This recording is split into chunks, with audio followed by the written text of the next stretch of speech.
దేశీయ మార్కెట్ సూచీలు ఫ్లాట్గా కొనసాగుతున్నాయి. అంతర్జాతీయ మార్కెట్ల మిశ్రమ సంకేతాలను తోడు నేడు వెలువడుతున్న ఆర్బీఐ ద్రవ్య పరపతి విధాన సమీక్ష నిర్ణయాల నేపథ్యంలో మదుపర్లు అప్రమత్తత పాటిస్తున్నారు.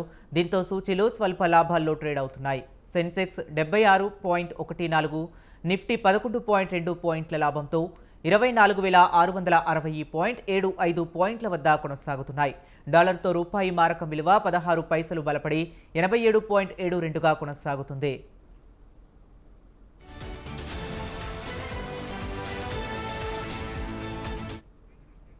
ఇక నిఫ్టీలో Shriram finance, Bharti Airtel, Asian paints, Maruti Suzuki, Trent షేర్లు రాణిస్తుండగా Coal India, Cipla, Tech Mahindra, TCS, Hero Motors షేర్లు ఒత్తిడికి గురవుతున్నాయి.